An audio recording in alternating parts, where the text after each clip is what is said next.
Voor ons met die diens begin. Ek beteken niks. Ek verwag niks meer van die Here nie.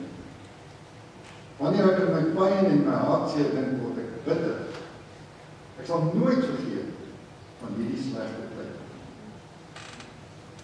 Vriende, ek weet nie waarmee het jy vanoggend na hierdie diens toe gekom nie. Miskien echo hierdie woorde dalk by jou, dat dit nie so goed gaan vanoggend met jou.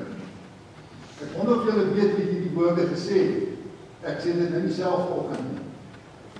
Maar dit is woorde wat Jeremia gesê het, in klaagliedere, volgens die Nuwe Lewende Vertaling.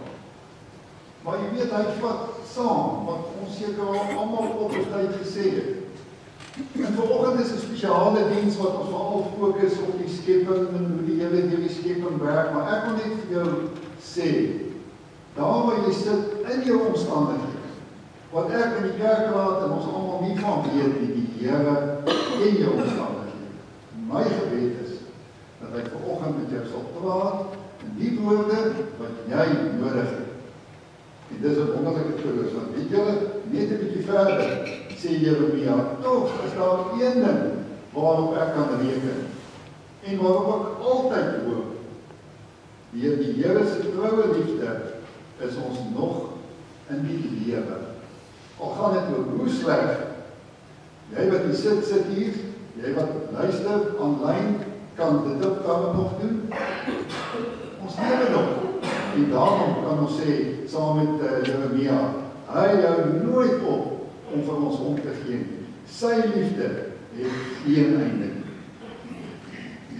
Dit ter inleiding. Kom ons raak stil vir die aanvangsgebed op die foto met ons buig die hoofde. God is hier teenwoordig. Laat ons biddend nader. Hier waar ons voor hom vergader.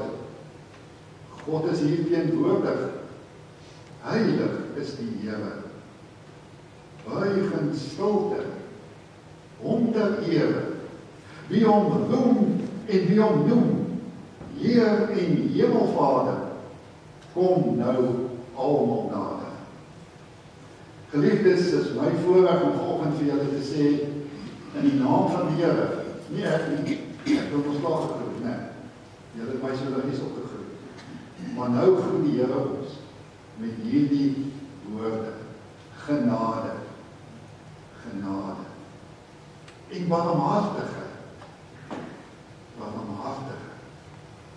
en vrede, shalom, vir elkeen van julle, in die naam van die Vader, en die Seun, en die wonderlike Heilige Gees.